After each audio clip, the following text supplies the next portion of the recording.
sí, una pregunta. Adelante.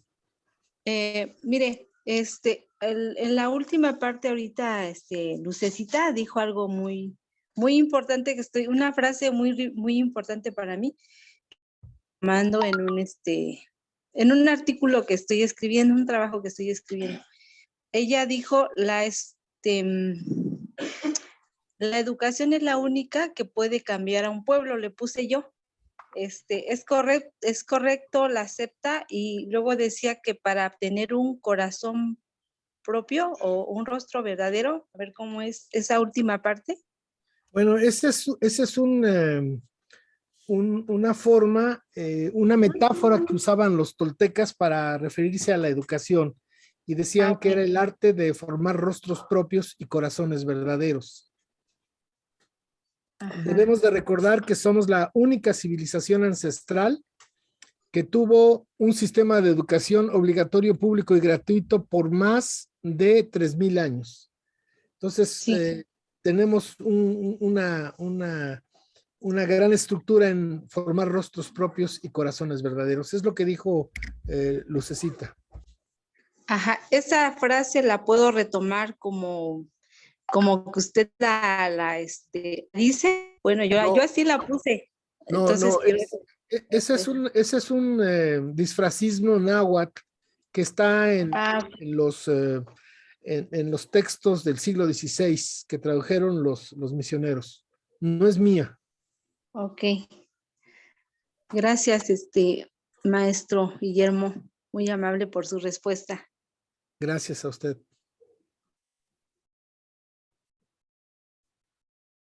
Nadie tiene la verdad en la mano, ni siquiera yo, ¿eh? Así que yo creo que puede haber otras formas de verla. Lucecita y yo hicimos una presentación de una visión de la Revolución Mexicana. Yo sé que hay personas que se sienten muy ofendidas cuando se cambia la historia oficial o se contradice. Soy respetuoso de esa visión, está ahí, pero podemos siempre platicar y aceptar las críticas, ¿no? Y yo estoy abierto a eso. Claro, entonces podría yo decir lo que, parafraseando al maestro Guillermo Mayín, ¿se pudiera decir de esa manera? Sí, claro. Ok, es que yo la voy a escribir en mazateco, por eso le pregunto. Adelante, adelante. Muy bien, compañera, muy bien, excelente. Alejandro Bermúdez levantó la mano. Alejandro. Sí, buenas noches. Buenas noches. Buenas noches. Miren, yo, Alejandro Bermúdez, a sus órdenes.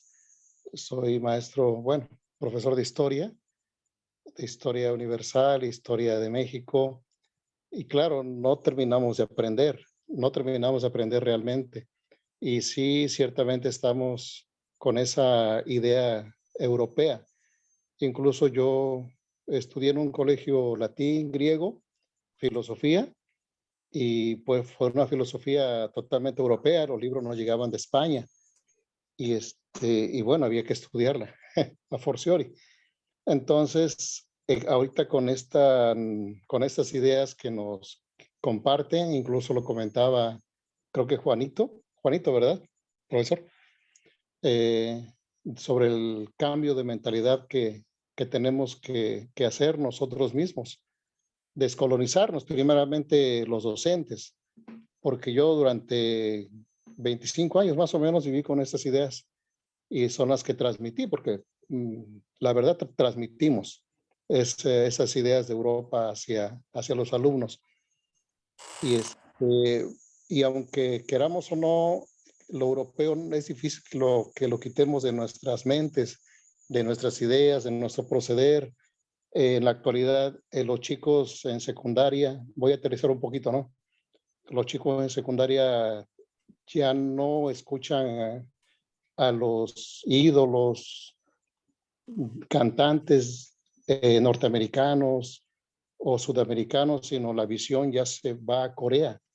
Por ejemplo, un grupo BTS, los chicos están ya con esa mentalidad coreana. Son sus ídolos, creo que desde hace 2 años hacia acá, y son ídolos que ellos quieren continuar. y de alguna manera están siendo manipulados. Yo siento que están siendo manipulados los juegos que tienen en los celulares, por ejemplo, el Free Fire, Fortnite y tantos juegos con los que mantienen al niño como hechizado, ¿no? Aunque claro, yo veo ciertas ventajas en él, pero sí los mantienen de alguna manera controlados a estos chicos. No sé, creo que nosotros, como comenté, tenemos que descolonizarnos, enseñarles, rescatar nuestra cultura, que tal parece que a muchos ya no les interesa el que rescatemos nuestra cultura. Y sí me llama la atención en lo que comenta usted, que tal parece que estamos viviendo una 4T, seamos sinceros, a nivel nacional. Tal parece que en las encuestas va muy arriba, en los gobiernos, pero ¿qué tanto es real todo esto? ¿O será un cambio nada más de color y es lo mismo? ¿O como cuando Gortari cuando Cedillo le cede la estafeta a Vicente Fox y luego de ahí se la da de nuevo al PRI y ahorita Morena? ¿Será lo mismo? ¿Será un cambio? No sé, con tantas cosas que ocurren, uno se queda pensando, ¿no? Es una idea que comparto. Comentario. Gracias, profesor. Bueno, Sí, mire, le voy a tocar 3 puntos. Uno, no podemos salir del calabozo de la colonización con las ideas y las categorías del carcelero. Es decir, nosotros, como somos formados en un pensamiento colonial, colonizador, pensamos exactamente igual que Hernán Cortés. Exactamente igual que Hernán Cortés. Aunque ustedes no lo crean, nuestro pensamiento es poscortesiano. Segundo, en Estados Unidos, en el siglo XIX, cuando nos quitaron la mitad de los territorios, sometieron a los pueblos anahuacas del norte y los metieron en unas reservaciones. Y para el siglo XX, ellos hicieron, igual que Canadá, hicieron una cosa terrible. Arrancaron, secuestraron a los niños indígenas anahuacas de las reservaciones y las llevaron a internados católicos, donde lo primero que hicieron fue quitarles sus ropas, cortarles su cabello, quitarles su nombre, ponerles nombres anglosajones y prohibirles hablar en su lengua para que se hicieran ciudadanos norteamericanos y ciudadanos canadienses. Hoy el primer ministro de Canadá, Trudeau, está reconociendo esa gran deuda histórica, ese bochorno que tiene Canadá, pero que también lo hizo Estados Unidos. Nada más que ahí es otro cantar. Pero en México, fíjese bien lo que voy a decir, profesor. En México, al término, como expusimos, de la revolución, que fue dirigida y financiada por Estados Unidos para su beneficio, echaron a andar un proyecto tal vez más terrorífico que el de Canadá y Estados Unidos. Crearon la SEP, la Secretaría de Educación Pública. En 1921, un eurocéntrico, racista, clasista como fue José Vasconcelos, le encomendaron acabar con los pueblos anahuacas de México, porque el proyecto era un solo país, una sola lengua, una sola cultura, una sola identidad, la mexica mexicana.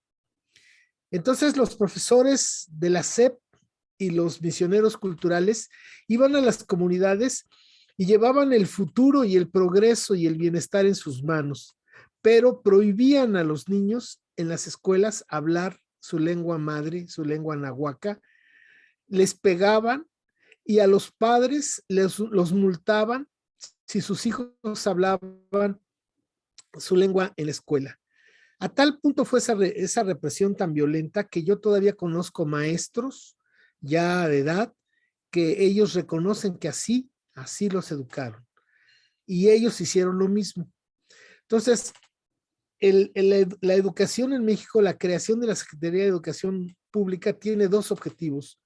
Uno es acabar a los pueblos anahuacas y convertirlos en mestizos. Fíjense qué cosa tan terrible. Porque el INEGI dice que los que hablan una lengua en este país son indígenas y los que no hablan una lengua no son indígenas, que son mestizos. Entonces, en un sistema colonial, como hemos visto en la exposición, que desde 1521 hasta la fecha vivimos un sistema colonial, hipócrita y disfrazado, pero es un sistema colonial. Hay un sistema de castas. Y la gente en este país, la gente más pobre, la gente excluida, la gente que no tiene opción, es anahuaca. Y si usted quiere superar esa barrera, tiene usted que dejar de hablar su lengua, tiene que aprender la castilla, tiene que aprender ir a la escuela primaria, secundaria. ¿Para qué?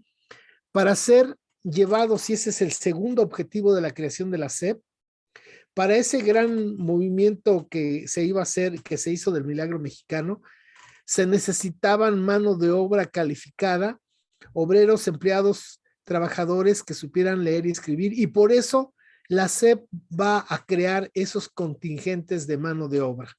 Entonces, ¿qué es lo que ha hecho la SEP en estos 100 años?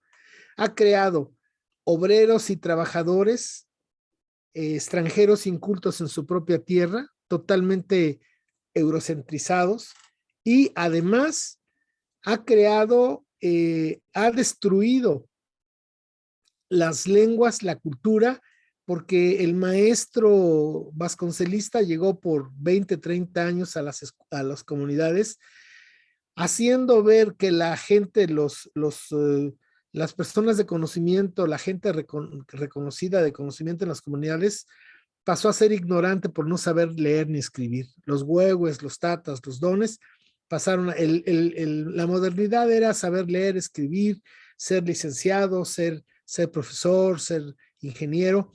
Y entonces los saberes comunitarios se vinieron al piso, no tuvieron valor, y eso lo destruyó el maestro, eso lo destruyó la escuela mexicana. Entonces la escuela mexicana ha destruido o ha tratado de destruir la civilización de la náhuatl, y ha hecho mucho. Después vino la radio, y después llegó la televisión, y finalmente la migración. Esa es una historia corta de esta desgracia. Entonces, el tercer punto que yo quiero comentar a lo que usted dijo, pues es que, como leyó Lucecita, las luchas armadas es quítate tú para que me ponga yo. Y las luchas políticas son que todo cambie para que todo siga igual. Entonces, con todo respeto, yo sé que mucha gente va a brincar, especialmente Miguel de los Santos, pero desde mi humilde punto de vista, este gobierno de la Cuarta Transformación es un gobierno neoliberal, es un gobierno criollo, es el policía bueno que viene a poner fin a los policías malos. Es un policía que pues ya se pasaron de lanza, estuvieron a punto de destruir la canasta de los huevos de oro, los ineptos neoliberales de Salinas y sus secuaces, y don Andrés está tratando de reconstruir esta hermosa y productiva canasta de huevos de oro que siguen siendo de los dueños de siempre. Este país está en manos de 217 familias que son las dueñas de este país, y nosotros somos como gallinas de una granja avícola, y pues nos hacen creer, igual que Hidalgo, que dijo que era hora de matar gachupines, que la libertad, que la independencia, igual que Carranza, igual que todas estas personas, pero la realidad es que hoy podemos ver que hay más muertos, hay más enfermos, hay más depredación de los recursos naturales que hace 100 años. Entonces, pues con todo respeto, yo voté por este señor y creo que de los males era el menor, pero pues hay que abrir los ojos. Hay mucha gente ahorita que está ofuscada, que cree, pues que cree que una persona puede cambiar un sistema, y no es posible. Yo tengo mucho respeto por don Andrés, me parece una persona honesta, una persona que trata de hacer su mejor esfuerzo, una persona muy preocupada por pasar a la historia, ¿verdad? Pero una persona no cambia un sistema, y este sistema deja mucho dinero. y creo que va a ser muy difícil que cambie. Entonces yo prevengo a esas personas que ciegamente creen, como en su día creyeron en Fox, que una persona puede cambiar un sistema. Este sistema es muy lucrativo, deja mucho dinero y la mayor riqueza es la ignorancia y la pobreza. Véanlo, lo que dijimos hace rato en la presentación. El mejor negocio de los criollos es mandar gente a Estados Unidos. Reciben toneladas de millones de dólares sin invertir en hospitales, sin invertir en escuelas, sin invertir en infraestructura urbana, nada. El dinero les llega y de golpe les quitan el 15% de impuesto, porque aunque no hay impuestos sobre las remesas todavía, ese dinero cuando lo cambian, con lo que compran, tiene que pagar impuestos. Entonces el 15% de ese dinero va para el gobierno. Entonces yo creo que necesitamos ver las cosas con otros ojos, un pensamiento crítico, analítico. Nada es completamente bueno, ni nada es completamente malo.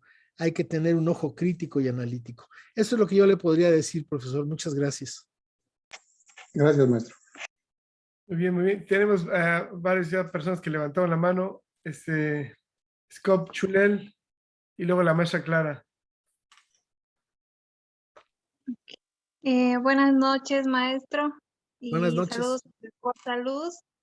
Gracias. Nosotros queremos comentarles algo sobre, hemos estado leyendo un libro que se llama Secreto 1910 y en donde dice realmente lo que ya nos explicó de que fue planeado y bueno, toda la información aquí va a estar. Sí, buenas noches. Justamente un día como hoy, 17, nos peleamos aquí, Lupita y yo, por la historia. Hoy celebramos nuestro aniversario de novias. Nos conocimos por la historia justo de la revolución.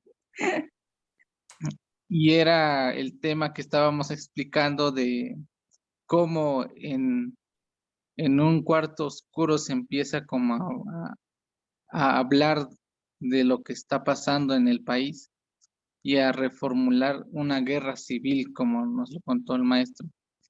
Entonces ya estábamos entendiendo más sobre los gobiernos títeres de Estados Unidos.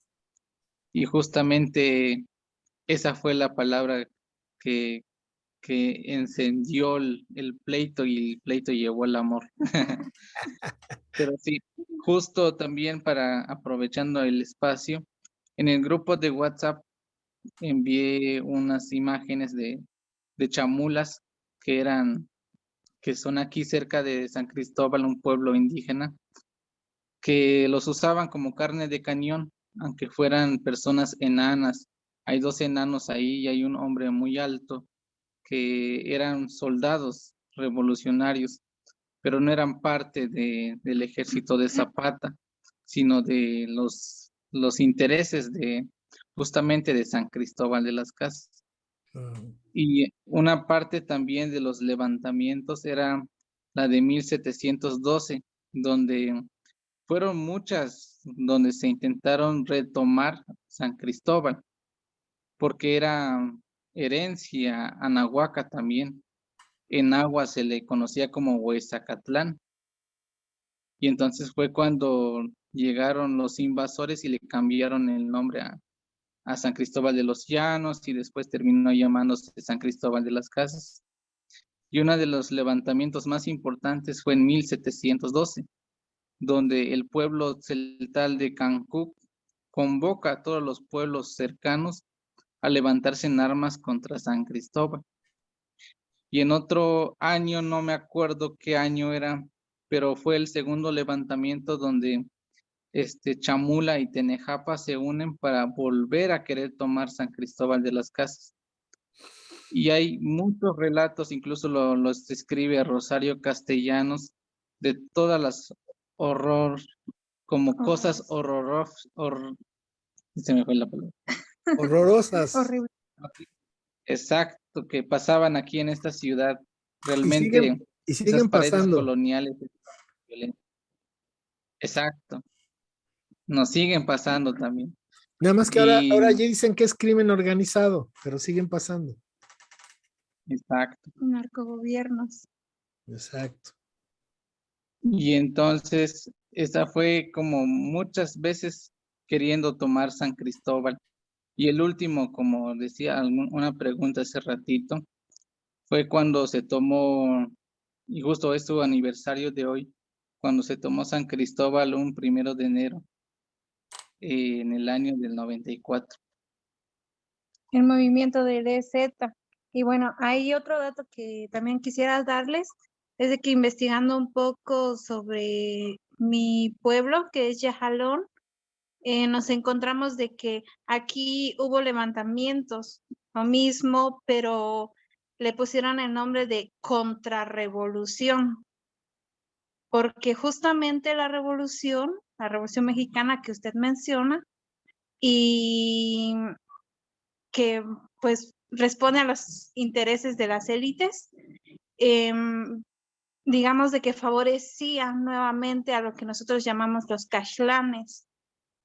Los cashlanes, esas personas que eran de origen español, de origen, ay, se me fue otra vez, mestizo, y en Yajalón todavía se tienen escritos sobre eso, y decían de que solamente peleaba el cashlán, mataba a su gente, a los proletariados, mi bisabuelo fue uno de ellos, y nuevamente era el interés del cashlán. Y ya cuando la gente despertó, hubo esa contrarrevolución y está en los libros todavía. Así que por ahí les voy a estar mandando fotos para que comprueben esto. Y nuevamente, lo que mencionábamos mucho con José es de que la Revolución Mexicana lamentablemente no está terminada, no está hecha y nuevamente seguimos y resistimos, como dicen los pueblos. Así es, yo creo que, y si lo hubiéramos estado por estado, región por región, veríamos que es exactamente lo mismo. La revolución es ese movimiento que financió Estados Unidos para sacar a los capitales extranjeros europeos de su traspatio.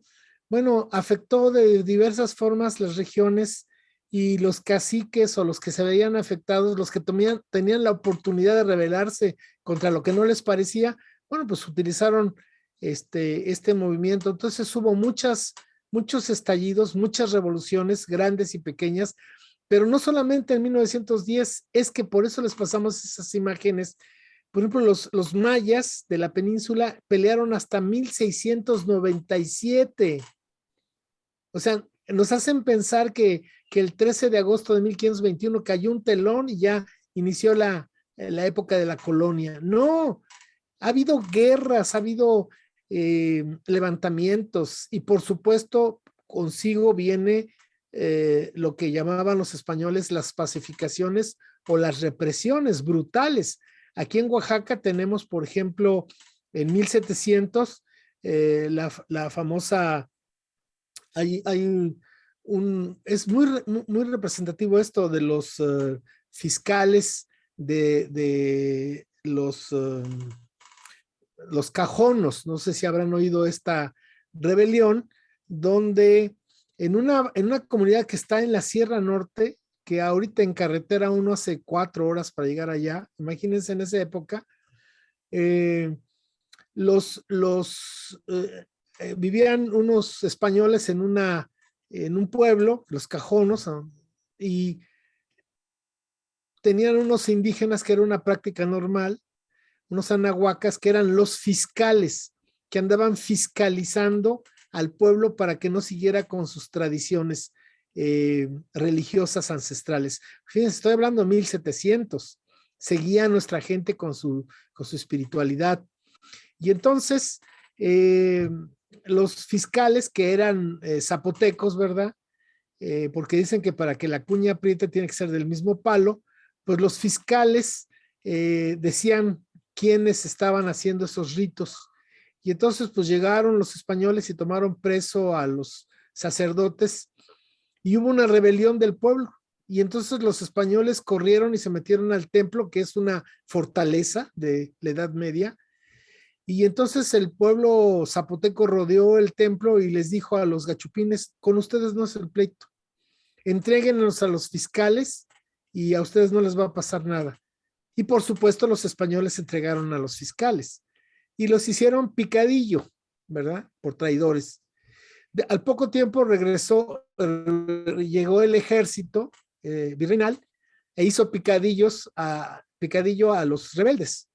Ahorita sigue todavía en Oaxaca, tanto en la ciudad como en los cajonos, sigue la disputa en quiénes son los mártires de Cajonos, si los dos fiscales o el pueblo que fue masacrado. ¿Quiénes son los mártires de Cajonos? Pero como eso podíamos hablar de muchas injusticias, explosiones, porque yo digo, este país desde 1521 huele a gas, entonces basta con una chispa y estalla. Ahora, ¿quiénes ponen las chispas? Cuando es un estallido del pueblo y para el pueblo, es muy violento, pero siempre es muy pequeño y es brutalmente reprimido y nada pasó oficialmente. Por eso lo importante que ahora pasó, que ha sucedido con el estallido del 1 de enero de 1994, que es la primera vez en estos 500 años que un estallido no es violento. A pesar de los primeros días que hubo un conflicto, ¿verdad?, militar, pero eso no fue, aunque hay una guerra declarada, porque está una guerra declarada del ZLN contra el Estado mexicano, fíjense que ha sido un conflicto que ha avanzado, diríamos, por el sótano del país. Y además, lo más interesante de este conflicto es que ha llegado a otras latitudes, especialmente en Europa. Es muy reconocido el movimiento del ZLN y este movimiento ha traído una nueva visión de una lucha por los derechos de los pueblos ancestrales, por su autodeterminación, que está afectando, fíjense, aún a los pueblos europeos, porque como dice el doctor Ramón Grossfogel, colonialismo interno lo hay en Europa, ¿no? Porque ahorita en Inglaterra, por ejemplo, hay ciudadanos ingleses que vienen de África. En Francia hay ciudadanos franceses que vienen de África o de Medio Oriente y son ciudadanos y han nacido ahí en esos países y tienen la cultura madre de su tierra, pero son ciudadanos y ¿saben qué? Ellos están marginados, ellos están excluidos. Entonces, el ZLN vino a abrir ese espacio, vino a dar ideas que algunas personas piensan equivocadamente que son ideas de Marcos, ¿verdad? Con todo respeto, yo no tengo nada contra Marcos, pero Marcos, a pesar de ser un gran poeta, ¿verdad? Y a mí me cae muy bien, pero Marcos no está inventando nada. Cuando Marcos dice mandar obedeciendo, se desgarran las vestiduras y dicen, oh, maravilloso, Marcos. No, si es la democracia tolteca ancestral, el mandar obedeciendo es la democracia ancestral milenaria de la náhuatl. Entonces, la gente que no conoce la Toltecayot ve en muchas cosas que el ZLN maneja, creen que son ideas o de Marcos o que vienen de este obispo Samuel Ruiz. No, son cosas indígenas, pero ¿saben cuál es el punto? Que desde 1492, Cristóbal Colón dijo que nosotros no éramos seres humanos, éramos animales. Los animales no piensan ni tienen propiedad privada. Entonces, no aceptan que hay una inteligencia anahuaca en el movimiento del ZLN. Y recuerden que en los primeros días de ese memorable mes de 94, salió un desplegado nacional firmado por 100 intelectuales y a la cabeza de ese intelectual lo firmaba León Portilla diciendo que los zapatistas estaban siendo utilizados por fuerzas maléficas del extranjero y que los indios eran buenos y que estaban siendo manipulados. Entonces, bueno, yo creo que no se ha querido aceptar que hay una inteligencia, que hay una experiencia de gobierno y de dirigencia ancestral en los pueblos indígenas. Pero esa sería otra historia, esa sería otra conferencia. Muchas gracias, muy amables. Muchas gracias a usted, maestro. Y bueno, lo último es de que, por ejemplo, ahorita hubo también igual un estallido con el pueblo de Altamirano. Ahí hay una familia que su apellido es Pinto Canter. Los Pinto Canter eran conocidos porque tenían sus haciendas, incluso su apellido sale a relucir en uno de los videos del EZ, porque fueron los que les quitaron las tierras, bueno, realmente les pertenecía pues, al pueblo Anahuaca, a los pueblos que estábamos aquí. Pero cómo es que se viene arrastrando y aún hace unos meses hubo este estallido en donde dijeron de que ya no queremos a los caxlanes y hasta ahorita pues está como que está el Consejo Municipal Indígena pero esto no sucedió hace años, apenas pasó, hace unos meses, así que todavía la resistencia pues sigue, porque realmente nos hicieron sentir como extranjeros en nuestra propia tierra. Mira, Así. el punto que lo tratas es muy importante. Fíjense que un gran problema que tenemos como de conciencia y que es producto de que no tenemos memoria histórica e identidad cultural ancestral, es que no nos sentimos anahuacas, no nos sentimos orgullosamente dignos hijos de una de las civilizaciones más antiguas de la humanidad. Por el contrario, nos da vergüenza, lo ocultamos, nos disfrazamos, nos teñimos el pelo, hablamos inglés, etcétera. Pero el problema es muy grave porque nos hacen pensar, nos hacen creer que existe un país llamado México, que viene de mexica, ¿no? Entonces, como que si todos fuéramos mexicas mexicanos y que todos somos mestizos. Y que, fíjense lo interesante, no tenemos la capacidad de percibir a nuestro depredador, que es el criollo. Y el criollo, no me refiero tanto, aunque casualmente sí se da ese fenómeno, pero el criollo generalmente es extranjero, avecindado en esta tierra, pero más que físicamente es una ideología, porque hay chamulas súper criollísimos, ¿verdad? Con un pensamiento verdaderamente aterrador.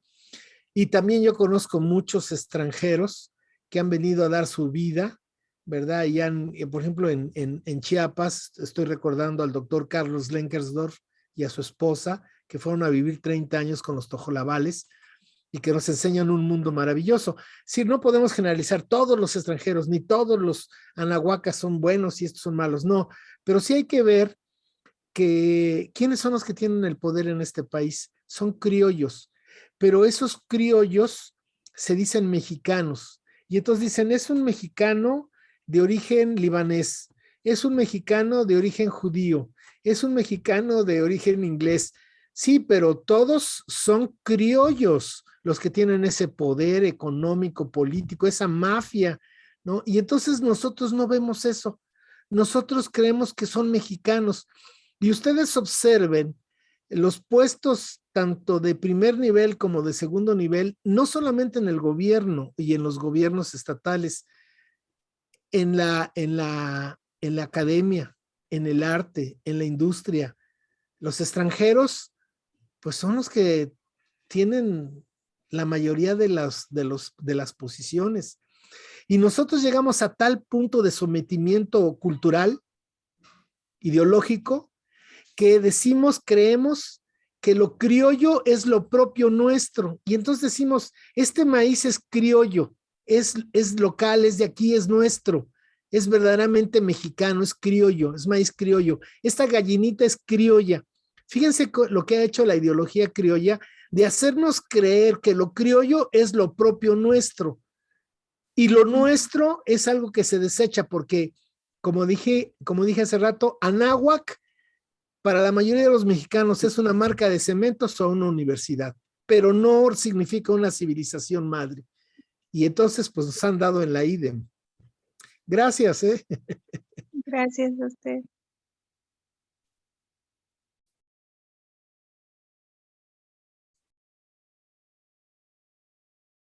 Bueno, gracias.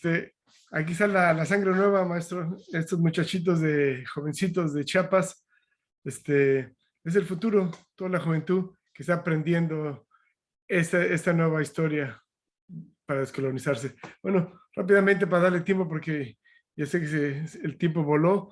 Clara Santiago, compañera Clara. Buenas noches. Muchas gracias, maestro Guillermo, por iluminar el camino todo el tiempo desde nuestro lindo estado de Oaxaca. Casualmente yo estaba precisamente leyendo ciertas cuestiones que usted precisamente ha tocado y sí estoy un poco confundida y me gustaría que, si es que está en sus posibilidades y si es que lo puede decir, nos pudiera, al menos a mí me pudiera aclarar alguna cuestión que sí me confunde un poquito. Primeramente, lo que usted dijo efectivamente de Vasconcelos, esa es la verdad. Pero desgraciadamente la verdad de Vasconcelos se tiene que mantener velada para que puedan subsistir nuestra forma de educación a nivel internacional. La primera es porque los estudios que se dan aquí en México son validados en otros países, cosa que en el sur de Latinoamérica no es posible. Si ojalá hubiera alguien de Latinoamérica que estuviera aquí que nos dijera si es verdad o no, pero yo sí lo comprobé, como para que tengan validez sus títulos de varias universidades del sur de Latinoamérica, tienen que venir aquí a México a hacer sus servicios, sus prácticas, incluso estar un año estudiando para que, por ejemplo, la UNAM valide sus estudios a nivel internacional.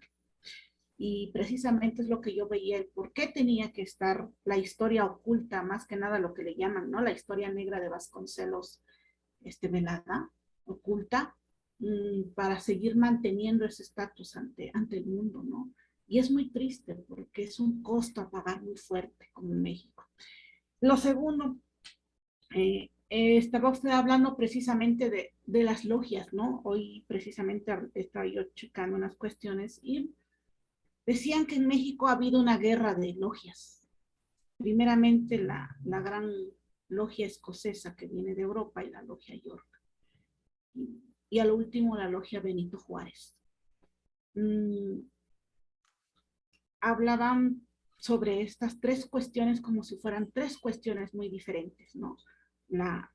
Que diga la masonería York, la masonería escocesa y la masonería de la logia Benito Juárez. Si nos pudiera usted aclarar precisamente por qué lo ponen como tres cosas diferentes y cómo es que han influenciado esa guerra. Una de las cuestiones de las que yo estuve checando precisamente hoy es que una de las influencias era que precisamente nace el yunque debido al pleito que se traían la unión de los masones, los comunistas y los judíos en un tiempo no muy pasado ni muy reciente, y es precisamente que debido a esa unión es creado el yunque y los legionarios de Cristo. Y hablan precisamente de eso y había una confusión, al menos yo la tengo. Y lo tercero, que es un poco preocupante, o sea, para mí sí lo ha sido preocupante, ver la infiltración de la derecha en todas las cuestiones que hablan sobre la cuestión indígena.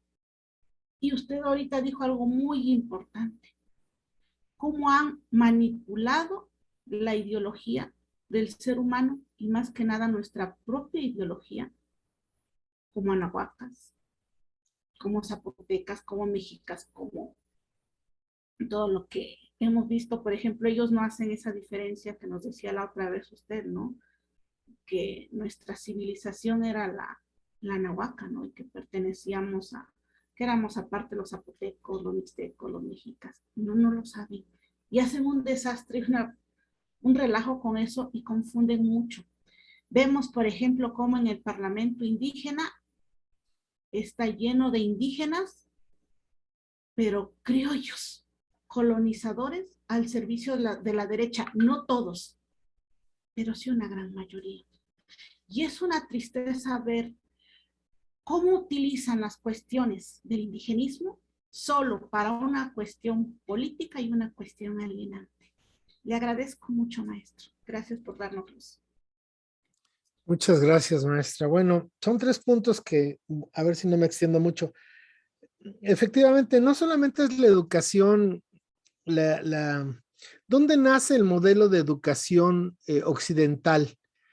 Justamente nace en Europa con la Revolución Industrial.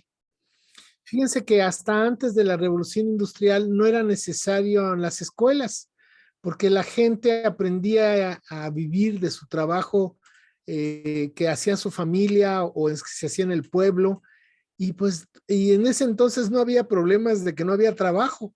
Fíjense, piénsenlo bien, antes de que no hubiera escuelas, no había falta de trabajo, porque todos tenían un trabajo para sobrevivir, sea que se los enseñaran sus padres, sus abuelos, o que en la comunidad se hiciera, y fundamentalmente el trabajo del campo.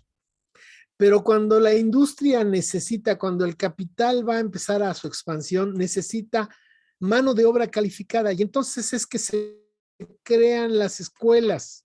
Hasta antes de eso solamente la burguesía, la nobleza, el clero y el ejército iban a centros de enseñanza, pero de ahí en fuera el pueblo pues no necesitaba eso. Entonces, la escuela nace como una necesidad del capitalismo, de la expansión de la industria, del comercio, etcétera. Necesitan gente que sepa leer, escribir, sumar, restar. Y fíjense que la estructura de la escuela occidental es una copia de las escuelas militares prusianas. Y hasta la fecha los niños se forman, marchan, hacen honores a la bandera. Es muy, muy militar ese asunto. Especialmente en México. En Estados Unidos no es así, pero nosotros seguimos con esa educación porfirista. Entonces es una educación para el trabajo, no es una educación para la vida.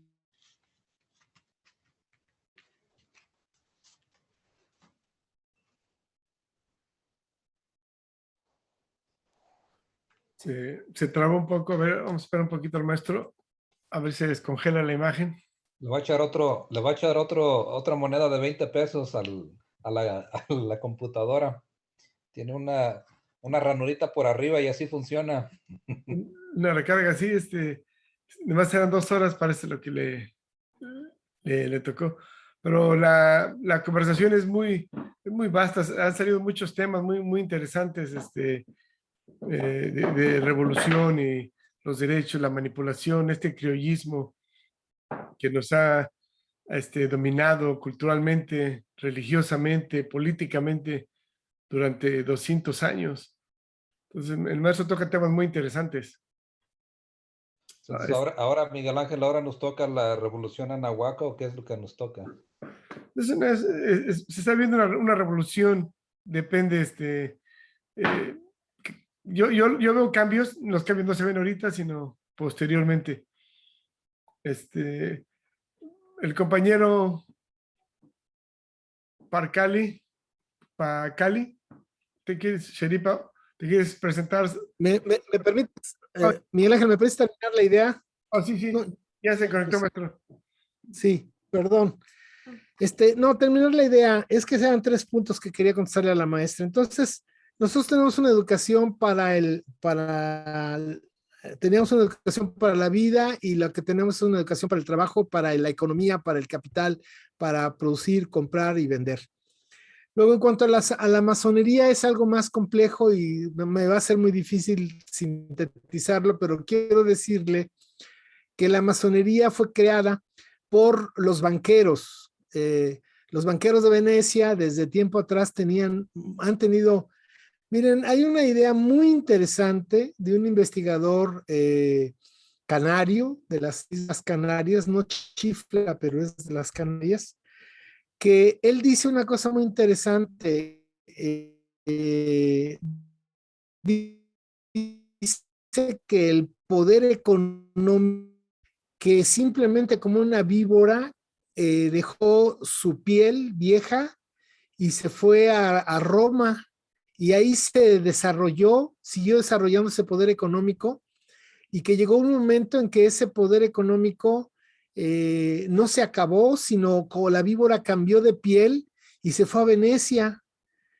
Y uno cree que el Imperio Romano que terminó y que ahí acabó. No, los plutócratas, los dueños de la riqueza, se fueron simplemente a Venecia. Y luego cuando la serpiente dejó su piel en Venecia, se fue a Ámsterdam.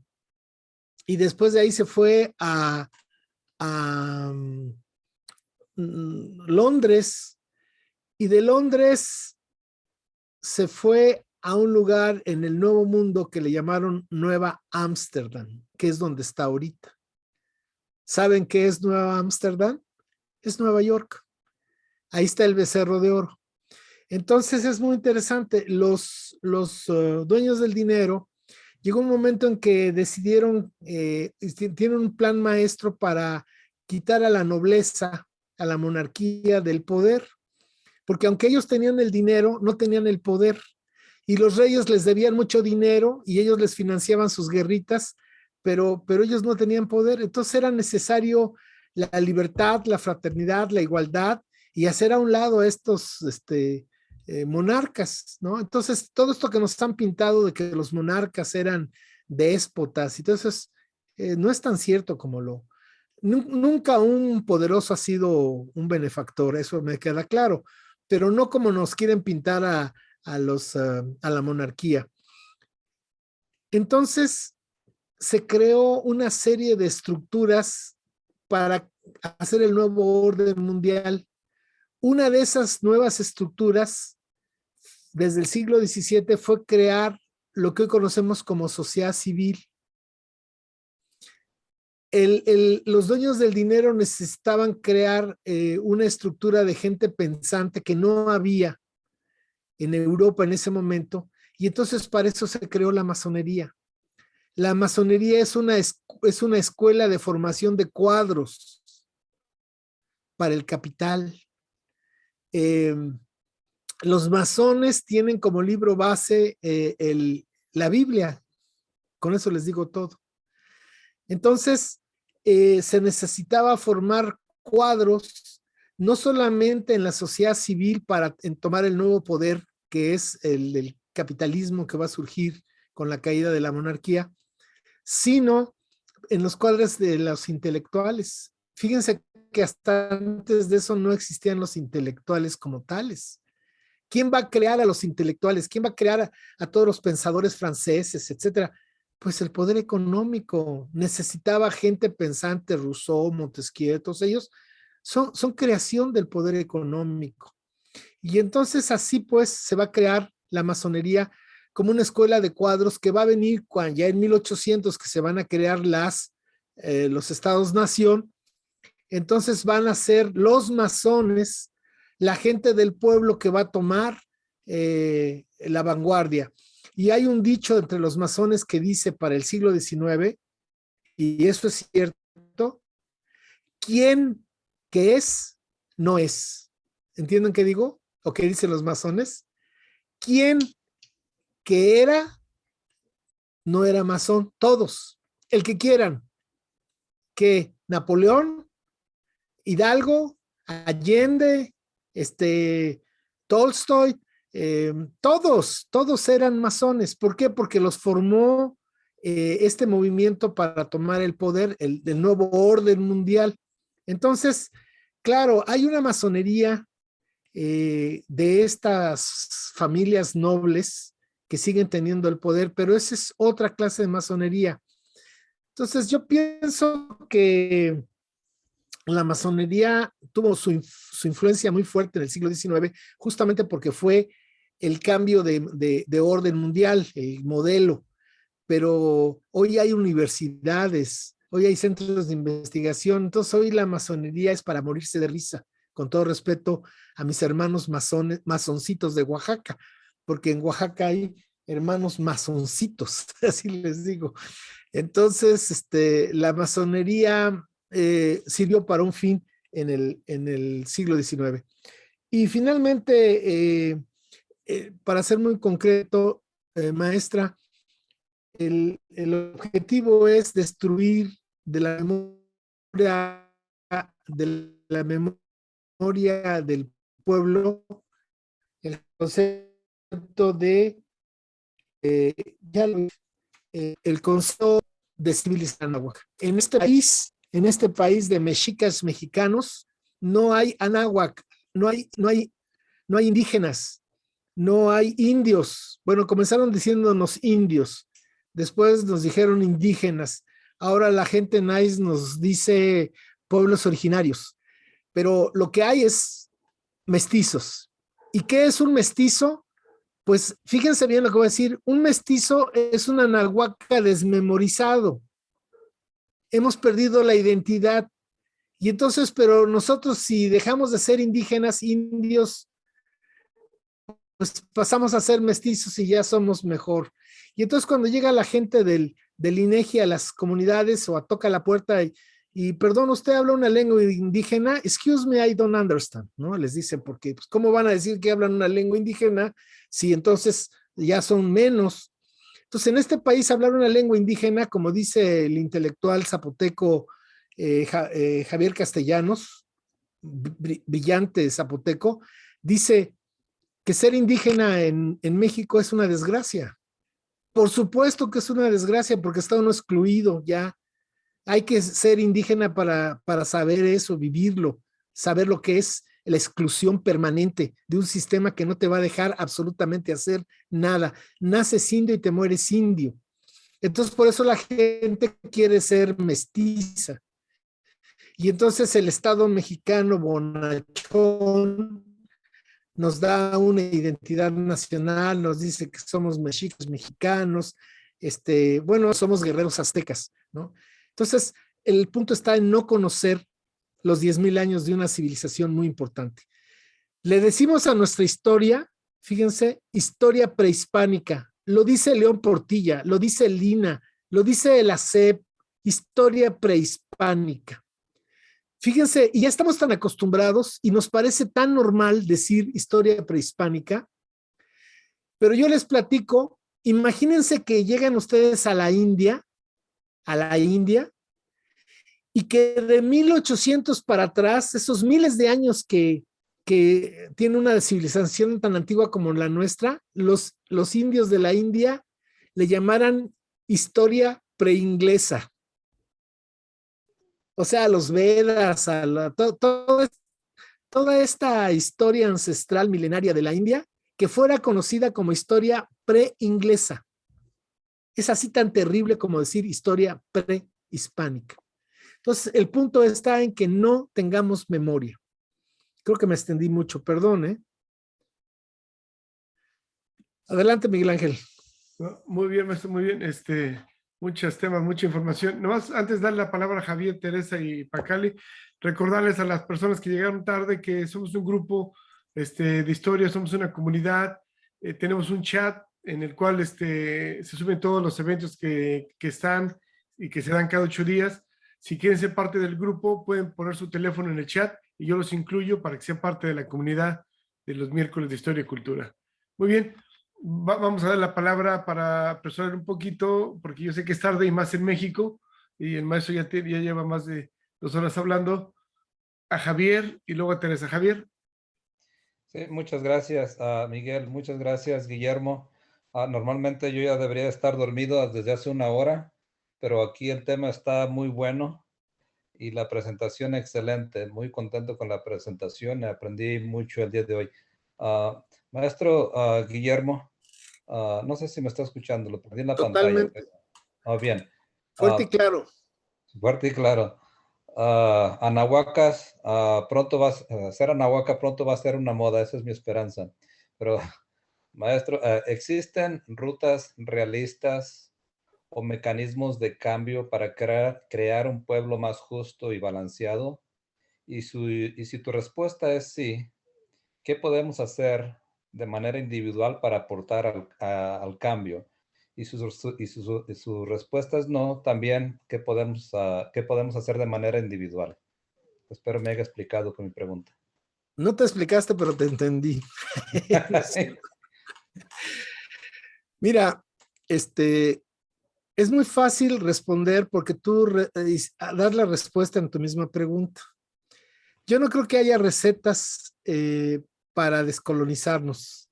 Yo creo que es un mal muy fuerte y voy a sacar aquí mi babosada normal, pero yo pienso que Tonantzin, nuestra madre querida, es la que nos va a descolonizar, nos va a liberar. Lo ha demostrado. Es decir, no va a estar en manos del colonizador,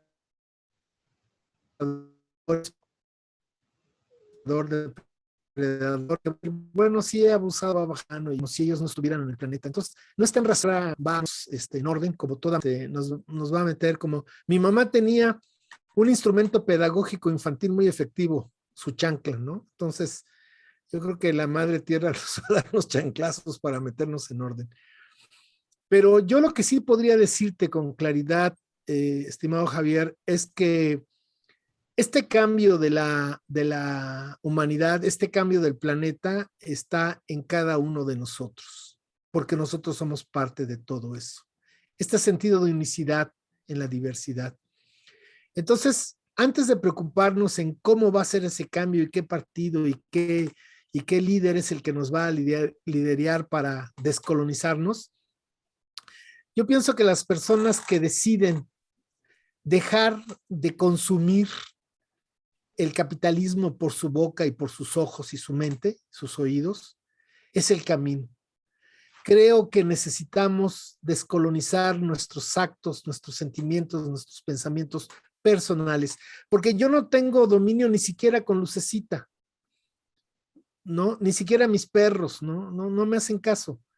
El único que me hace caso, si me le pongo bravo, soy yo mismo. Entonces, en esta casa, que es la casa de ustedes, no se toman bebidas azucaradas ni refrescos, no se consumen productos chatarra, no se evita al máximo, es imposible, pero se evita al máximo los alimentos procesados. En esta casa no tenemos tarjeta de crédito. En esta casa no estamos pensando en qué comprar y qué tener para ser felices. Bueno, hasta dieta me ha puesto Lucecita y esta Vania que me están haciendo manita de puerco, pero yo creo que el cambio es interno, el cambio es un proceso de vibración energética interna. Y creo que ahí sí se puede dar la batalla, ¿no? Creo que esa batalla, por eso los viejos abuelos son tan sabios, hablaban de una figura filosófica llamada Tezcatlipoca Negro, el enemigo interior. Y creo que si enfrentamos esa batalla con nosotros mismos, porque nosotros podemos engañar a quien sea, al mismo Dios lo podemos engañar, pero a nosotros no. Entonces creo que nosotros sabemos dónde está el enemigo, nosotros sabemos cuáles son nuestras debilidades, cuáles son nuestras flaquezas. Yo lo digo, no crean que con orgullo, sino con vergüenza. Guillermo Marín es un colonizador, es un racista, es un eurocéntrico. No lo puedo negar. Si yo les dijera que yo no soy racista, yo les estaría mintiendo. ¿Cómo no voy a ser racista si nací en una familia de racistas, en una sociedad racista, en un pueblo racista? Que yo diga que no soy racista, no, hombre, eso es de vaqueros. Sí lo soy, pero estoy todos los días de puntitas, cazándome, acechando esas debilidades, esas bajezas. Soy eurocéntrico, soy eso que tanto desprecio, que tanto critico, porque yo soy formado por el sistema.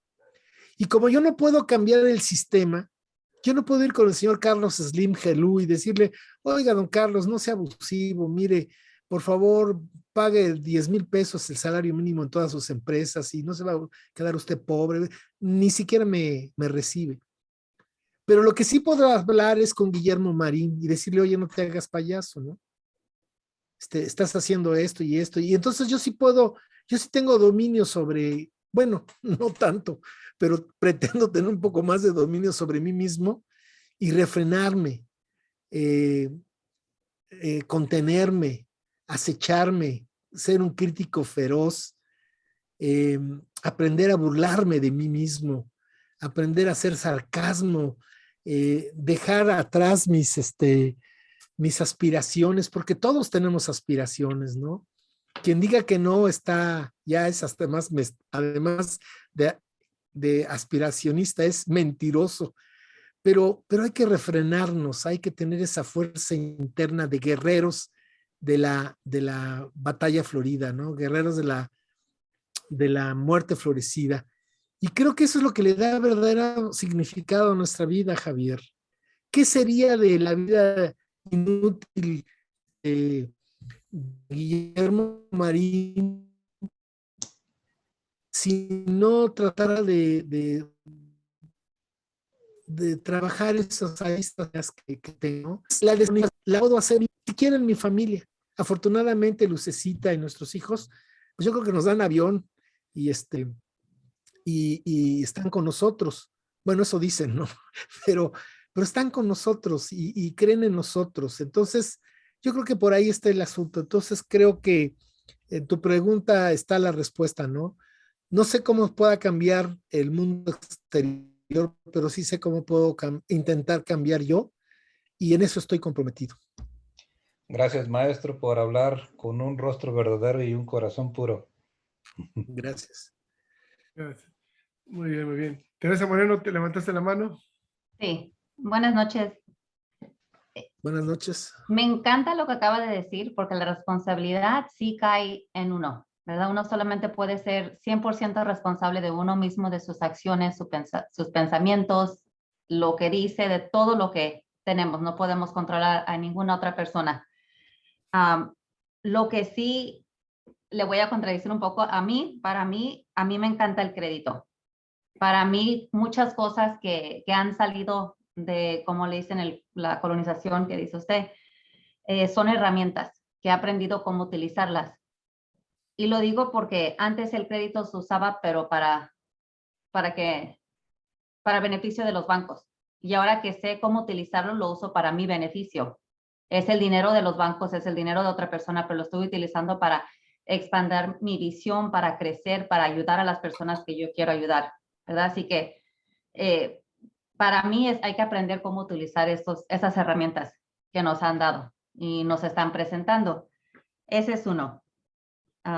El otro es, yo estoy aquí en Estados Unidos, ¿verdad? Y mis niños, mis primeros hijos de mi primer matrimonio, su papá es de México y me dijo, no les hables en español, háblales solo en inglés. Él no quería que les hablara en español, pues yo le hice caso, les hablé en inglés. Hablan español, lo entienden, pero no lo hablan muy bien. Ahora a mi hija ahorita, yo le hablo en español, porque quiero que aprenda el español, quiero que lo sepa leer, la pongo a que lea en español y ver programas en español. Lo que veo casi siempre, y no es que es casi siempre, pero la mayoría de las veces es que hay muchos papás y como trabajo en una tienda en donde hay mucho tráfico, ¿verdad? Y la mayoría de nuestros clientes son personas que hablan español. Y lo que veo es que ellos están aquí, llegan a este país y quieren aprender inglés y quieren practicar el inglés. Así que lo practican con sus hijos. Y muchas veces les hablan solamente en inglés por ellos querer practicar el inglés, ¿verdad? Y mejorarlo. Y el otro día le dije a una señora, le digo, ¿por qué no? Yo le estoy hablando en español al niño y la señora le está hablando en inglés. Y le digo, ¿por qué no le dice en español? Y dice, es que habla mejor el inglés. Y entre mí dije, pues habla mejor el inglés porque es lo único que le están enseñando, ¿verdad? Así que yo veo esa lucha y la batalla que tienen en querer aprender ellos mismos inglés y mejorar el inglés. Sin embargo, le están haciendo un mal a sus hijos, ¿verdad? En mi opinión. Así que veo ahí. La otra es, tengo varios. Ya no entiendo lo que escribí.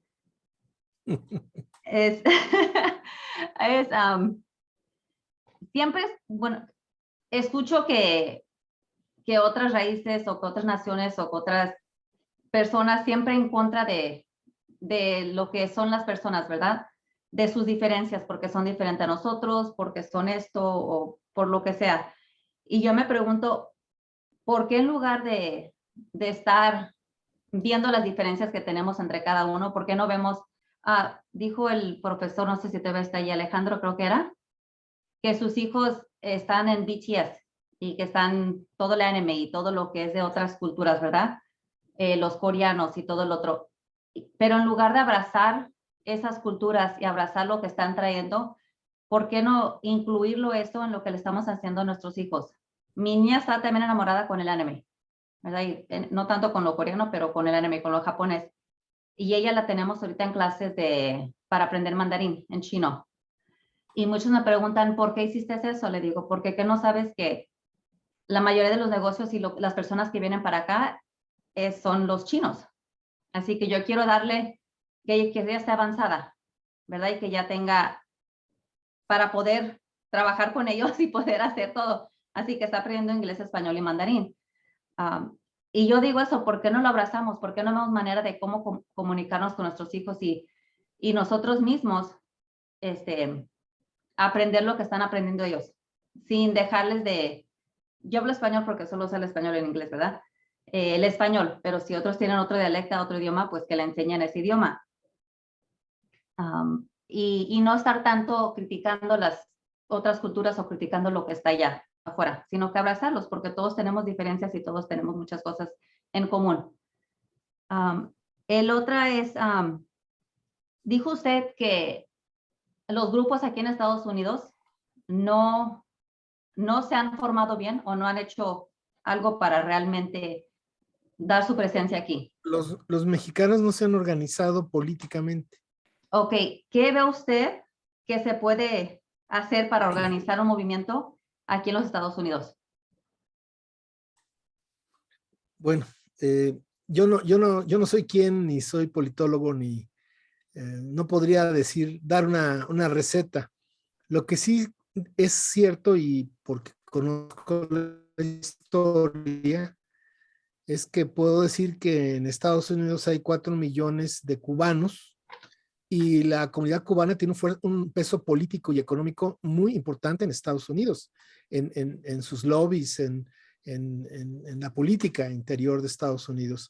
Entonces yo me pregunto, en esos 38 millones de mexicanos que viven allá, pues también hay gente preparada, gente que fue a la universidad, gente que habla 2, 3 idiomas, gente que está ganando buen dinero, que tiene emprendedores.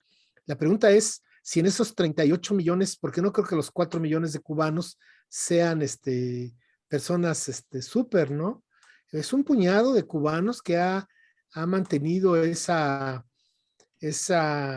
liderazgo y hay que reconocerlo, son un peso específico de Estados Unidos. La pregunta es por qué los mexicanos no han hecho eso. Esa para mí sería la pregunta, ¿por qué no lo han hecho? Y por otra parte, ¿por qué no de esa organización pueden tener un peso específico en México? No pedir limosna como la están haciendo, de que el presidente los atienda aunque sea 10 minutos en la calle, sino la organización de los migrantes debería tener, pues no sé, hasta diputados federales y senadores en México, porque están influyendo económicamente de manera definitiva. Pero bueno, estas son ideas. Yo me quisiera remitir un poquito más a lo que dijo al principio Teresa, porque es interesante. Yo respeto mucho su opinión sobre el crédito y creo que en el punto en el que se pudiera mover, yo estoy totalmente de acuerdo, pues que el crédito cuando se sabe utilizar, pues es una palanca financiera muy importante para desde una persona hasta una empresa. De hecho, las empresas se mueven fundamentalmente a partir del crédito. Pero yo la invito a que usted reflexione cómo es posible que la civilización de la náhuatl durante 9,500 años nunca utilizó la moneda ni la propiedad privada. Dicen los marxistas que el día que se acabe la propiedad privada, ese día va a cambiar la humanidad. Y yo siempre les digo a mis amigos marxistas, marciólogos y marcianos, oye, pero si eso lo hicieron los abuelos hace siglos, no tuvieron propiedad privada, todo era comunitario y no había moneda. No existió la moneda en el Anáhuac. Entonces, imaginar una forma de vida en la que no haya dinero es yo creo que para ponernos a pensar cómo vivían nuestros abuelos. Y finalmente, la otra parte también tiene que ver con el concepto ancestral de la unidad en la diversidad. Una de las cosas que no hemos aprendido los mexicanos modernos es a vivir en la unidad, en la diversidad. Es decir, entender que el otro puede ser diferente a mí, pero es parte de mí. Yo soy en ti y tú eres en mí. Yo como persona, tú como persona, pero también como pueblo, como cultura, como cultura. Y entonces por eso podemos observar que la civilización del Anáhuac tuvo muchas culturas, muchas lenguas diferentes en tiempo y espacio, pero todas unificadas en una estructura de un pensamiento filosófico llamado Toltecayotl. Entonces, ese es otro punto a reflexión. ¿Cómo es que nuestros abuelos durante milenios vivieron diversos, pero unidos, respetando sus diferencias, ¿no? Reconociendo sus diferencias, tomando del otro préstamos culturales, porque así me mejora mi calidad de vida o mi cosmovisión o lo que uno quiera, pero respetar al otro. Yo no voy a ser el que te voy a llegar y decir, yo tengo a Dios verdadero y si no te conviertes, te mato. No.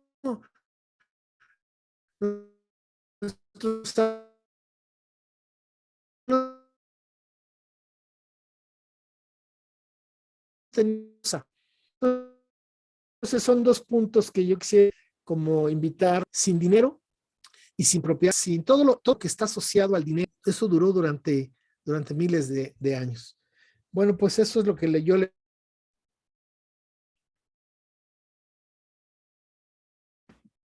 Muy bien, se está congelando mucho la imagen, maestro, pero sí se escuchó su mensaje. ¿Los escucha?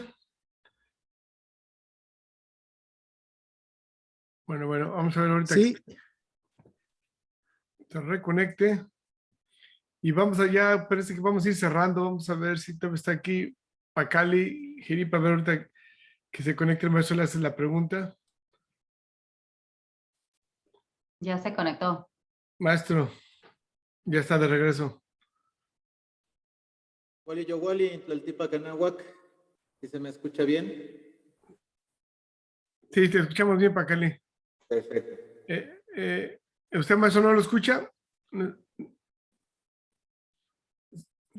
Se escucha bien. A ver, maestro, hable, parece que tiene su micrófono apagado. ¿Por qué razón? A ver, ya está otra vez. ¿Sí nos escucha, maestro? Maestro Guillermo.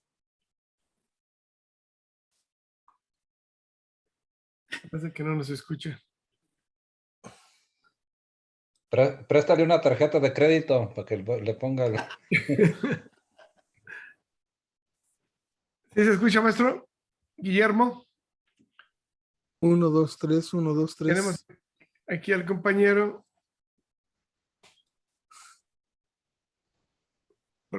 Todo parece que su micrófono está activo. Sí se escucha bien, ¿no? Yo sí me escucho bien. Nosotros nos escuchamos bien, pero el maestro se ve que no nos escucha y también su micrófono está bloqueado. Ya te escucho, perdón. Tenemos al último participante, Pacali Sheripa. Sí. Kuali Yowali, Tlaltipac Anáhuac, no toca Arturo Ramírez, no toca Ocelocosca Xutlet. Pues más que una pregunta, saludar al Temachtiani Guillermo, ya lo conocemos de tiempo atrás, mi dualidad y yo. Y más que nada es una aportación, si se me permite, propiamente la revolución sigue dándose. Nosotros tuvimos un ejemplo recientemente aquí en Puebla, no sé si oyeron hablar del socavón, en la comunidad de Santa María Zacatepec. Acá en esta comunidad se organizaron y sacaron a la compañía de Bonafont porque precisamente el socavón fue provocado por esta compañía que estaba robándose el agua. Ellos ya están logrando lo que logró la comunidad de Cherán en Michoacán, ser autónomos. Sí se puede, la verdad sí se puede. El poder ser autónomos y manejarse bajo usos y costumbres, siguiendo un consejo de ancianos, que propiamente el maestro lo ha explicado en otras ocasiones, que era el sistema democrático de participación más antiguo, que sigue vigente todavía en varios pueblos y comunidades de nuestro Anáhuac. Aportando un poquito a lo que decía Javier y preguntaba el maestro Alejandro también, es ¿cómo podemos empezar a descolonizarnos? Ciertamente tenemos que empezar por nosotros mismos. Nosotros aquí en Pacal y Cheripa empezamos pues obviamente a empezar a dejar de utilizar ciertas cosas, a empezar a dejar de tomar refrescos, aunque la última vez el maestro me regañó porque pedí una coca, pero ya no tomo, maestro, cocas, ya nomás agüita de sabor. Y obviamente es reeducarnos. Mis hijos también están muy metidos en el anime, están muy metidos, sobre todo mi hija con BTS. Sin embargo, ella ha visto mi ejemplo, cómo hemos llevado mi dualidad y yo a seguir unas costumbres nahuacas del trueque, del intercambio con gente que viene a nuestro centro de sanación, Pacal y Cheripa, es el nombre del centro. Y obviamente, inclusive estamos ahorita armando un evento, el cual al maestro se le hizo la invitación aquí a Cholula, que va a suceder en marzo próximo, por lo cual le pedimos que pues él hiciera un manifiesto sobre precisamente Cholula, ¿no? Empezar a descolonizarnos, yo creo que sería una manera, haciendo estos pequeños esfuerzos que estamos haciendo y llevando a cabo las acciones que nuestros ancestros llevaron a cabo. Y sí funciona, porque hoy por hoy le pueden preguntar a mi hija, a pesar que está invadida por el anime, por BTS, ella ya se pone a hablarle a la maestra, le digo, no, nomás no te pelees porque te van a reprobar, ¿no? Pero ella ya le dice, no, es que en nuestros pueblos mi papá me ha enseñado esto, esto, esto y esto, y sin llegar al conflicto, simplemente esta es la otra cara de la moneda.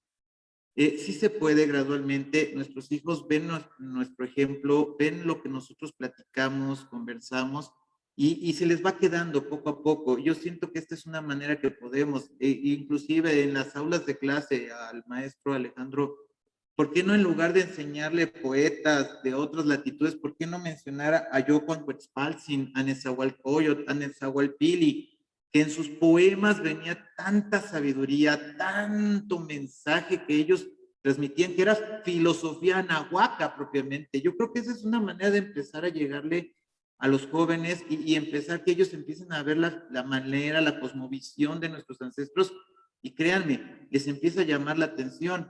Desgraciadamente ahorita la juventud también les llama mucho, tanto la atención que han caído desgraciadamente en una desvirtualización de la Toltecayo, lo que se llaman ahorita círculos de medicina y cosas así, que está de moda ahorita ya ser indígena en un momento dado. Pero sin embargo, ¿por qué no recurrir a las comunidades? ¿Por qué no recurrir a los abuelos verdaderos, a los indígenas, a sentarse con ellos a platicar? ¿Por qué no llevar a los jóvenes, a los niños a recibir cuentos, historias de los ancianos, de las comunidades? Ahí está la sabiduría todavía viva, ahí está la Toltecayo viva todavía. Me acuerdo muy bien una vez que el maestro le preguntó a mi dualidad, oye, ¿cómo ves esto de parafraseando a Castaneda en una conferencia que usted dio acá en Puebla? Le dijo mi dualidad, pues es parte de lo que vivían mi papá, mis abuelos, yo lo viví todo el tiempo. Y me acuerdo de lo que usted expresó en ese momento, maestro, la Toltecayo sigue viva. A pesar de, como lo dijo nuestro último güey Tlatoani, robaron nuestros frutos, cortaron nuestras ramas, talaron nuestro tronco, pero la raíz no la pudieron arrancar. Ahí está todavía, simplemente es difundirla. Y obviamente, pues aprovechando la ocasión y la palabra, con el permiso de sus rostros y de sus corazones, pues invitarlos, si quieren convivir, si quieren oír de todo esto, pues va a estar aquí en Cholula este evento. El maestro Guillermo es uno de los invitados especiales que tenemos. Va a haber inclusive abuelos indígenas compartiendo conocimiento. Yo creo que también sería una manera de empezar a descolonizar las mentes de nuestros jóvenes, inclusive las propias, que son las que más necesitamos descolonizar. Entonces, en marzo, a principios, vamos a tener este evento. Sean bienvenidos a Cholula a convivir 4 días con abuelos. Obviamente lo tuvimos que disfrazar un poquito de festival para que el gobierno colonialista nos diera el permiso. Sin embargo, está la parte que va a ser la parte donde van a estar los abuelos hablando y las ponencias. Entonces, ahí está abierta la invitación. Yo creo que es una manera de empezar, es mi punto de vista, y pues agradezco la palabra. Tlazocamati.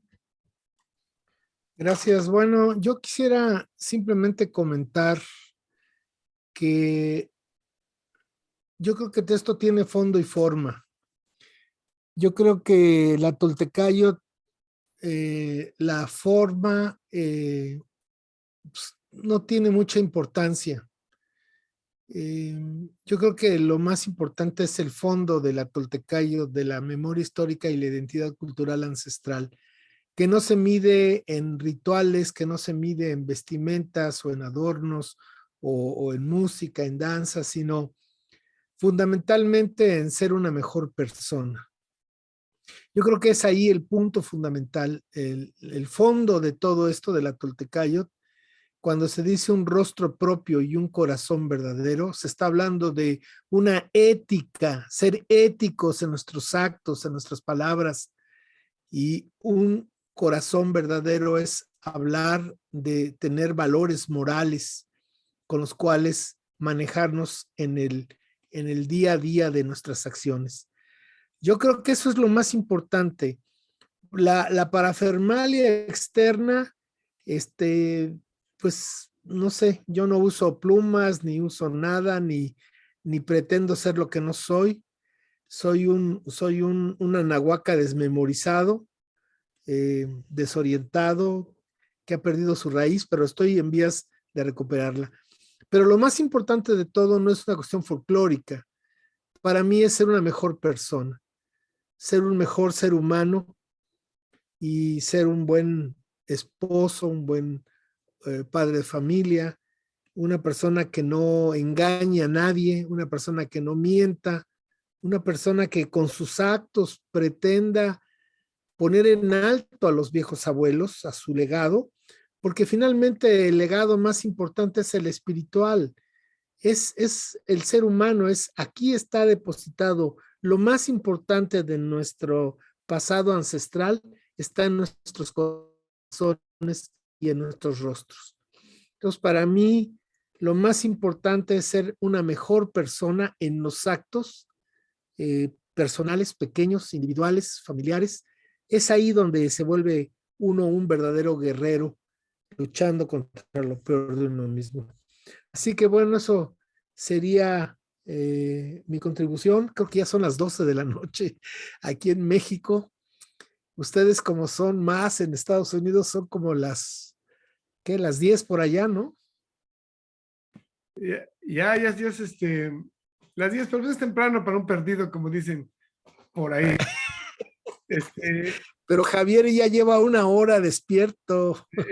Para él sí son 2 horas más. 2 horas. Es allá.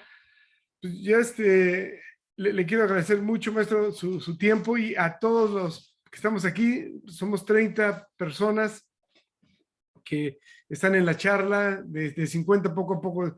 Yo sé que se van cansando unos, pero se salieron muchos temas. De todas las charlas que hemos tenido, esta es más interesante. Todas han sido interesantes, pero esta levantó muchos temas que yo pienso que merecen ser contestados en posteriores conversaciones. Yo quisiera, antes de que me quites la palabra, ya te veo con esas malas intenciones, decirte que los libros de historia ancestral de México en inglés los vas a tener la próxima semana, ya están en California. Será cosa que te pongas de acuerdo con José para ver cómo se pasan tus 25 libros pediste. Están ahí, más los 10 que me pediste de los guerreros de la muerte florecida, también te los envié en ese embarque. Y bueno, pues tú eres el representante de nuestro labor editorial en Estados Unidos, así que pues te deseo mucha suerte con este nuevo libro. Sí, muy bien, maestro, gracias. Y para las personas que si están aquí, que vivan aquí en el sur de California, o las que nos vayan a ver de forma diferida, o que estén en todo Estados Unidos, tenemos los libros del maestro Guillermo Marín, tenemos los libros, y estamos esperando el nuevo que dice él, que está en inglés, para promoverlo en las comunidades mexicoamericanas, como se dicen aquí, o chicanas. Entonces, es un nuevo paso, es un nuevo proyecto, se va a seguir distribuyendo este nuevo material. Yo nomás les quería comentar los temas que podemos dejar para otra ocasión. A mí me gustó mucho el tema de las expectativas que ustedes tienen allá en México, de la cuarta transformación y de Morena. Yo siento que estoy como en una vitrina desde lejos, viendo cómo está pasando todo. Soy un estudiante de historia y tengo otra perspectiva, otra visión. Ustedes viven las cosas diariamente al día, entonces yo no puedo tener esa idea. Por eso entiendo la frustración de muchos, entiendo el desencanto de otros, entiendo el fanatismo de otras muchas personas hacia Morena. Lo que yo puedo ver es de que en realidad es un gobierno criollo, como todos. El estudio de la historia y se repite. Esos son liberales, la mayoría de Morena son criollos que siguen queriendo seguir ese proceso de colonización, pero a diferencia de otros, hay espacios y ventanas que se están abriendo, y los pueblos anahuacas, los pueblos que están teniendo conciencia, están ganando hasta diputaciones. Aquí en Estados Unidos también se va a ver diputaciones poco a poco. Entonces, ¿por qué no aprovechar esos espacios para la educación, para que se renueve como todos esos proyectos de Maestro Terán y todos los proyectos que están ahí para educar pedagógicamente de una manera descolonizada a los maestros? Entonces, están haciendo algo nuevo.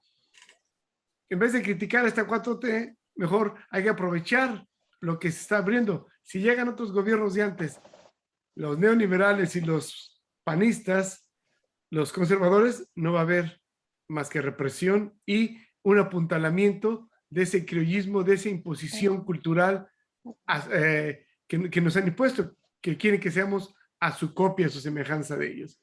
Entonces, pues hay que aprovechar lo que está ahorita, así lo veo yo. El otro tema rápidamente de los inmigrantes es un tema bien difícil porque pues, yo llevo 30 años aquí y he visto que la comunidad no avanzamos. Estamos igual que los pueblos anahuacas, pero en viceversa, porque nosotros defendemos el español, porque es lo que hablamos, y lo que sabemos de la cultura mexicana. Estamos apabullados, no hay derecho. Hay una palabra que se llama disenfranchise. Enfranchisement quiere decir que uno tiene derechos. Disenfranchise es que no tenemos derechos los mexicanos. Y hay ciertas personas, como en México igual, los criollos, hay otra palabra que se llama entitlement, entairo, que tienes derecho a, que te sientes con derecho. Entonces nosotros no tenemos aquí eso. Hay ciertos grupos que el poder, como mencionó usted, el maestro de los cubanos, ellos tienen derechos, they are entitled, tienen derechos que les da nomás por estar aquí. No pueden votar, pero tienen papeles ellos, simplemente eso. Entonces son ciertos beneficios que en otra conversación ojalá lo platiquemos para entender, y al entenderlo podamos darle soluciones a los problemas que se están dando. La comunidad va creciendo, pero tenemos un yugo, la comunidad mexicoamericana, no tenemos poder económico, y los cubanos sí tienen poder económico porque como son republicanos, están en contra con que digan que están en contra de la isla, les dan gasolineras, les dan formas, entitlement, y a la comunidad mexicana se lo niegan. Así hay abogados, así hay arquitectos, no hay eso. Y son muchos factores, principalmente raciales, porque venimos la gente que no tiene educación. La gente de Argentina que viene aquí ya llega hablando inglés porque desde la primaria les enseñaron inglés, y en nuestro país, por el racismo y el clasismo, a nuestra comunidad, que saben que los van a expulsar a Estados Unidos, no les enseñan ni decir ham and eggs.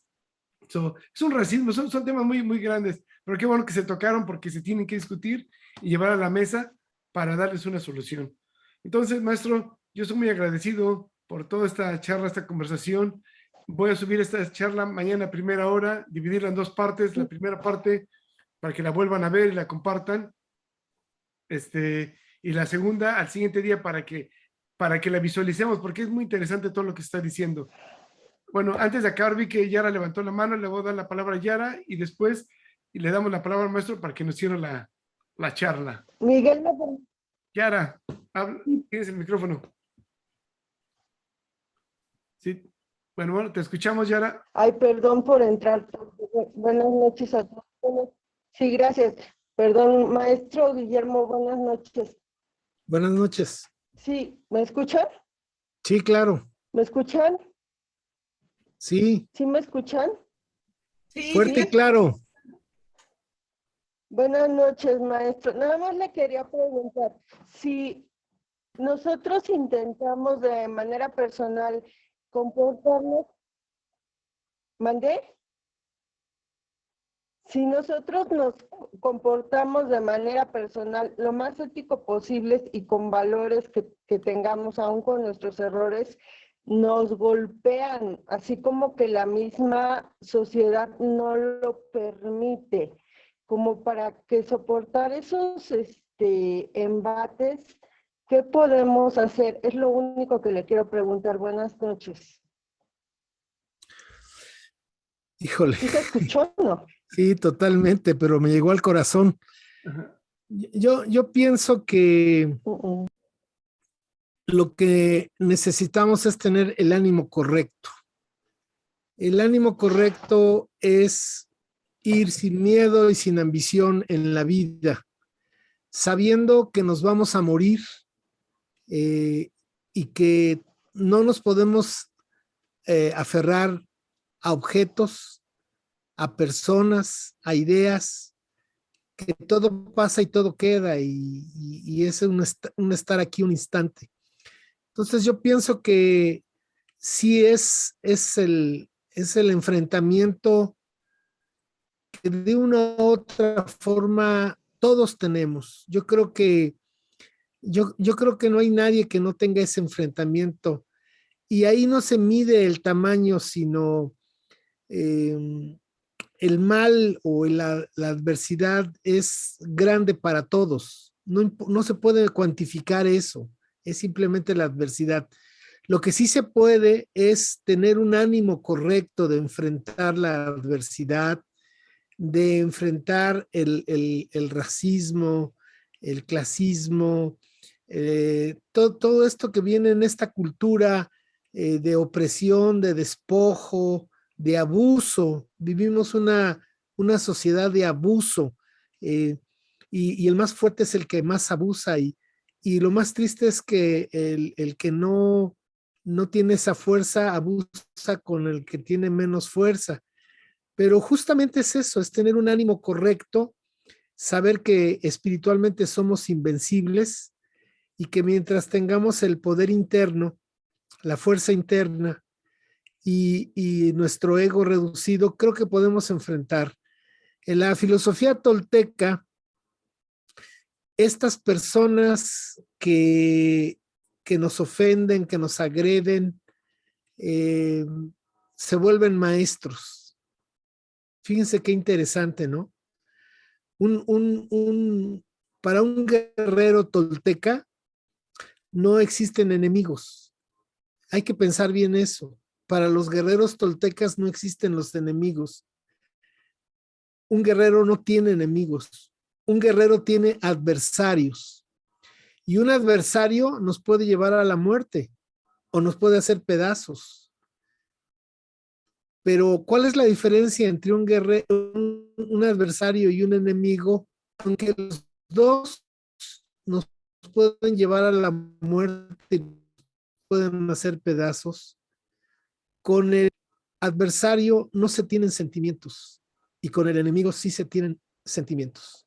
Entonces, cuando uno tiene sentimientos contra esa persona que nos está ofendiendo, que nos está haciendo la vida de cuadritos, por decirlo fácil, uno debe no hacerlo personal, sino uno debe de entender que así es la vida y que ese que está enfrente de nosotros, que nos quiere pisar, es un maestro. Nos va a enseñar a no dejarnos pisar, nos va a enseñar a no dejarnos vencer. Y entonces es la forma en la que uno puede salir fortalecido de tener estos enfrentamientos.